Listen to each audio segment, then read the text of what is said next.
is run by a bunch of investment bankers, and Morningstar's tools can help make quick.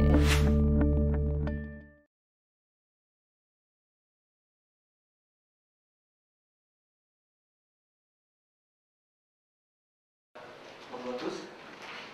Alors je vais commencer effectivement par dire quelques mots sur Laetitia Capital avant de parler de notre gestion et de notre fonds Laetitia Patrimoine.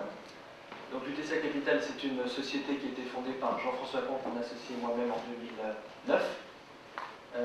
Pour vous donner un petit élément de background sur les différents associés, donc Jean-François Comte est banquier d'affaires, était banquier d'affaires pendant 10 ans à la Banque Lazare à New York. Et avocat de formation à la fois en France et aux États-Unis, donc spécialiste de M&A en ayant exécuté donc, au cours de toute sa carrière chez Lazare pour plusieurs dizaines de milliards de dollars d'opérations, donc un spécialiste des fusions-acquisitions. Moi je suis économiste de formation, j'étais conseiller de Jean-François Copé à Bercy quand il était ministre du budget, et j'ai rejoint ensuite le fonds PI Partners, donc, qui est un fonds de LBO, où moi j'étais de l'autre côté de la barrière, j'achetais des sociétés, donc j'étais responsable de lancer des OPA, principalement sur des boîtes privées, mais aussi sur des boîtes publiques, typiquement par exemple Atos ou Kaufmann Monde. Donc on a décidé de quitter nos carrières respectives, c'était un projet qu'on avait mûri de longue date, pour lancer ce fonds Laetitia Patrimoine, qui correspond évidemment parfaitement à nos expertises compte tenu du thème d'aujourd'hui qui sont les fusions-acquisitions. Et donc l'objectif, c'était de mettre à profit un peu à l'anglo-saxonne, puisque c'est vrai que notre démarche, quand on va parler, et on va rentrer dans le détail de différentes situations, par exemple, dans lesquelles on investit, c'est une démarche qui est très qualitative. On a exécuté donc dizaines et des dizaines d'opérations dans des secteurs extrêmement différents, à la fois en Europe et en Amérique du Nord. Et donc c'est, je dirais, avec cette expertise de professionnels des fusions-acquisitions qu'on a lancé ce fonds. Le fonds Laetitia Patrimoine, on l'a lancé en 2009. C'est un FCP de droit français qui a une liquidité, c'est un FCP UCITS, qui a une liquidité hebdomadaire. L'objectif, en fait, il y a un double objectif de performance. Le premier objectif, c'est de faire entre 6 et 8% avec une volatilité maîtrisée. Donc c'est typiquement le genre de fonds qui convient assez bien à une gestion assez patrimoniale, d'où son nom, à une gestion conservatrice et une gestion prudente. Ça c'est l'objectif, je dirais, théorique. L'année dernière on a fait environ 6% pour une volatilité de 2, donc très faible volatilité, performance correcte. Cette année, c'est le deuxième objectif, c'est dans les années un tout petit peu exceptionnelles, et je pense que on sera tous d'accord pour dire que 2011 est une année exceptionnelle, de protéger au maximum le capital de nos investisseurs, et aujourd'hui on est flat depuis le début de l'année. Tout ça, encore une fois, avec une volatilité qui est faible. Comment est-ce qu'en fait on arrive à faire ce type de performance, et quels sont les moteurs finalement de ces performances? En fait, on a deux moteurs. On a un premier moteur qui sont l'arbitrage sur fusion-acquisition, les OPA annoncés, donc on va rentrer dans le détail, mais l'objectif pour ceux qui ne sont pas familiers, c'est finalement de capturer le spread entre le prix auquel une société cote. Aujourd'hui, Motorola, par exemple, qui peut coter 38 $, vous avez une offre de Google à 40 $, alors que tout le monde vient vendre à 38. Nous, notre objectif, c'est d'acheter à 38 pour conserver jusqu'à 40. Et ça, ce petit spread, en annualisé, ça vous donne un rendement qui est significatif. Et qui est particulièrement intéressant d'ailleurs aujourd'hui, quand la conjoncture est très volatile. Ça, c'est la première stratégie. C'est une stratégie qui a quand même un mérite, c'est qu'elle est, et en l'occurrence Catherine et Eric font la même chose, mais avec une approche qui est un petit peu différente, qui a en tout cas un mérite, qui est qu'elle surperforme les marchés actions et les marchés obligataires depuis plusieurs décennies, pour une volatilité qui est plus faible. Donc en soi, cette stratégie, c'est une stratégie qui est une stratégie intelligente. On a un deuxième moteur de performance, parce que l'inconvénient de cette stratégie, c'est que parfois vous pouvez vous retrouver dans des situations comme en 2007, où les spreads d'arbitrage, c'est-à-dire le rendement que vous faites, est de l'ordre de 6-7%, alors que les taux d'intérêt sont de 4%. Et c'est pour ça qu'on a un deuxième moteur de performance, c'est d'identifier les cibles potentielles d'OPA. Toujours dans cet univers du M&A, à la fois les OPA annoncés d'un côté, et de l'autre les OPA anticipés, avec effectivement une variation entre l'un et l'autre en fonction de l'environnement macroéconomique et en fonction de l'intérêt des spreads. Aujourd'hui, ils sont encore une fois très intéressants et c'est pour ça que vous voyez que la plus large majorité du portefeuille est justement consacrée à ce type d'opération. Aujourd'hui, environ 10% est sur les OPA anticipés. C'est un fonds qui a eu le prix du meilleur fonds UCITS Event Driven cette année. Et on est, je crois que c'est la raison pour laquelle on est là tous, on est sélectionné par Morningstar et on espère gagner, mais on ne pense pas gagner, malheureusement, mais c'est pas grave. L'UTSIA patrimoine, si on le rapproche à des indices un petit peu globaux d'absolute return, il surperforme l'indice Global Edge et il surperforme aussi puisque c'est un fonds qui est market neutre. Ce que j'aurais dû préciser, c'est que quand on est long d'une société cible dans la deuxième partie du portefeuille, on short le marché en face et donc c'est un fonds qui, je dirais par essence, est market neutre. Si on rentre maintenant un petit peu dans le détail du type d'opération sur les OPA annoncés. Je parlais tout à l'heure de Google Motorola, les OPA qu'on arbitre sont les OPA uniquement en Europe et en Amérique du Nord, sont les OPA entre les grandes sociétés cotées, typiquement du Google Motorola. Aujourd'hui, c'est une société donc, qui se fait racheter. On vient pour capturer le spread, et je dirais l'intérêt aussi, c'est que, étant un fonds de relative petite taille, on a la capacité, par rapport à d'autres gros acteurs du secteur, par rapport aux Paulson qui font plusieurs dizaines de milliards, qui sont très gros sur cette stratégie, on a la capacité aussi à ce qu'on appelle scalper le spread, c'est-à-dire finalement à venir augmenter les rendements en profitant de la volatilité, de l'augmentation de la volatilité de marché. C'est typiquement, par exemple, dans les circonstances comme celles qu'on a pu connaître en août, extrêmement intéressant, puisque vous vous retrouvez, y compris sur des opérations parmi les plus sûres, type Solvay qui rachète Rhodia, donc je dirais opération sûre ce qu'il en est, avec début août un écartement des spreads tel que ce qui pouvait vous donner un rendement annualisé de l'ordre de 7-8% devient un rendement annualisé du jour au lendemain de 13-14%, alors que fondamentalement, les risques qu'une opération n'aille pas à son terme n'ont pas changé.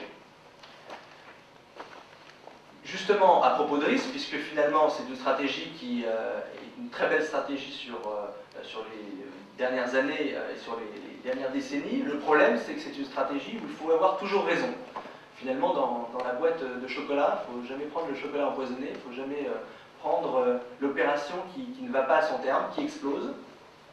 Et en fait, si on regarde un peu dans le détail quels sont les risques qu'une opération n'aille pas à son terme, puisque effectivement, si vous perdez et qu'une opération explose, vous perdez le premium en fait que vous étiez venu chercher, donc finalement ça annule les gains que vous pouvez avoir sur l'ensemble des autres opérations.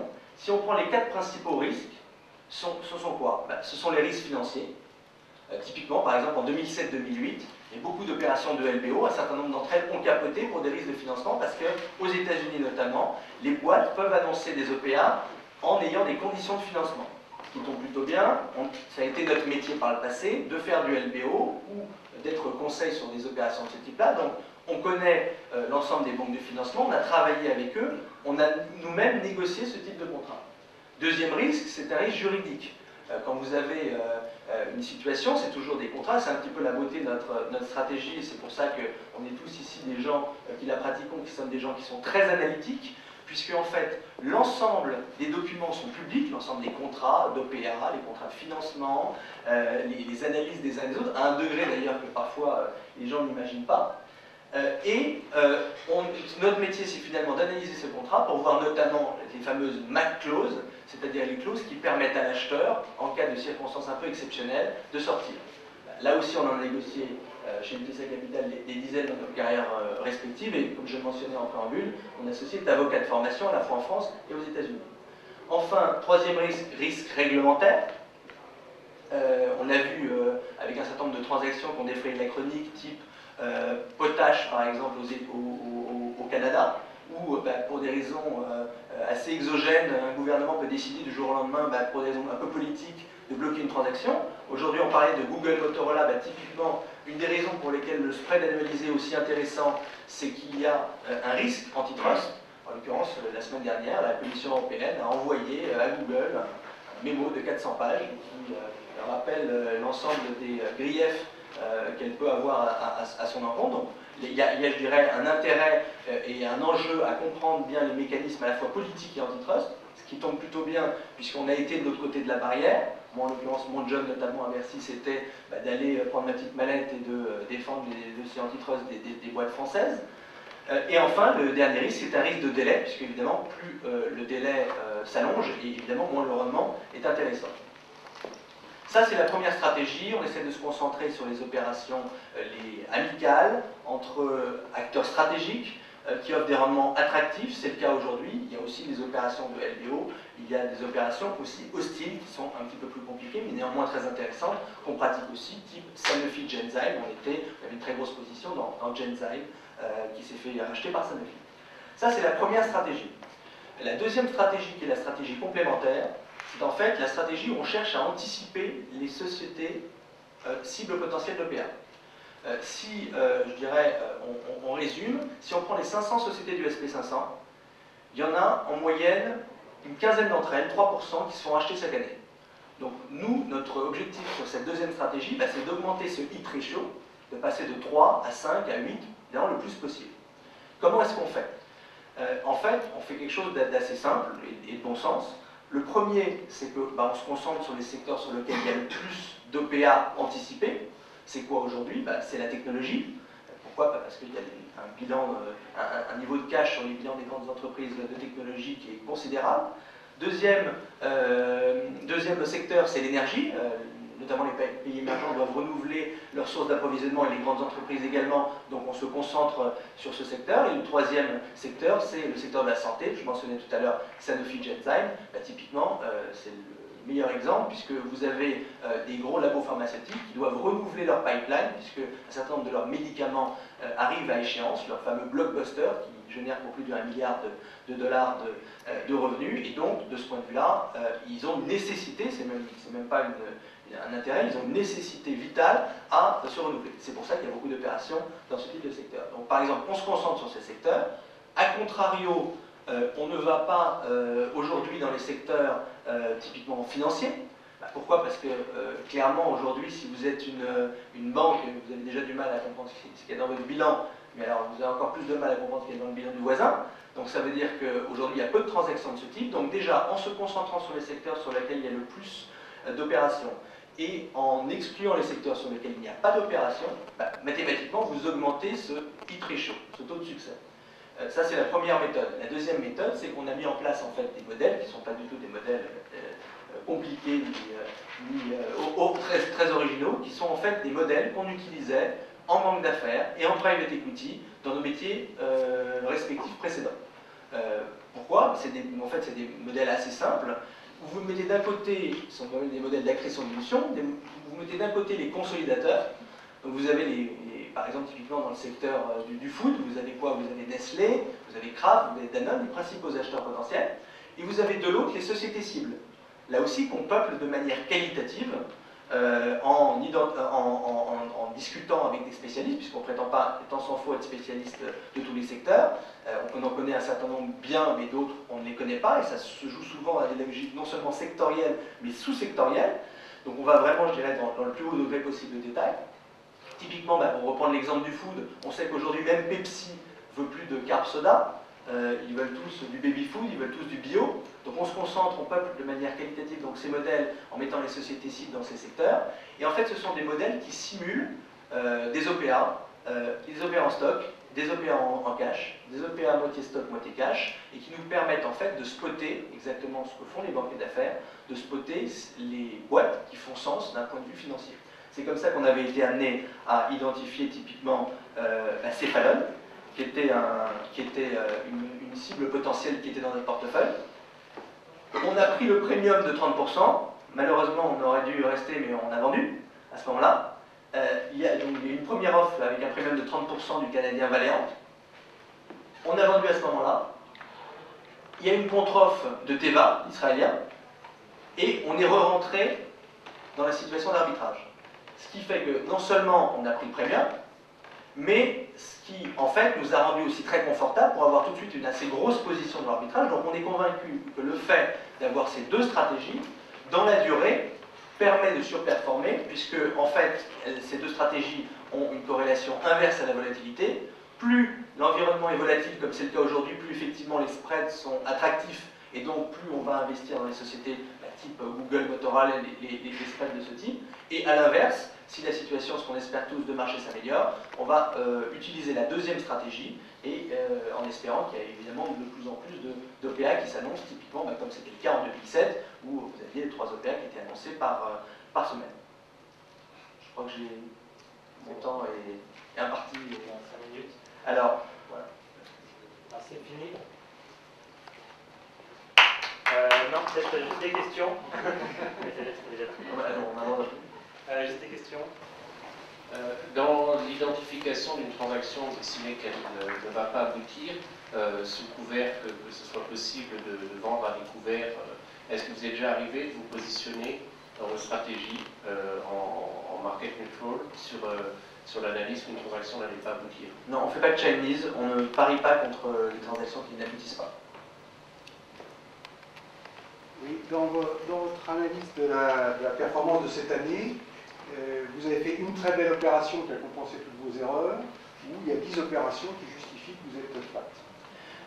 Écoutez, en l'occurrence, la deuxième stratégie, si on fait le comparatif, avec les indices en fait, qui sont évidemment des indices offshore, mais event driven et merger arbitrage, si on avait eu que le merger arbitrage cette année, on serait nettement plus positif.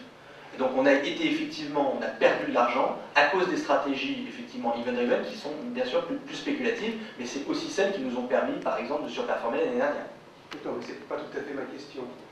Votre question c'est est-ce que c'est sur une seule transaction qu'on a perdu? Est-ce que c'est sur un an? Vous n'avez pas fait une belle performance visiblement par rapport au marché.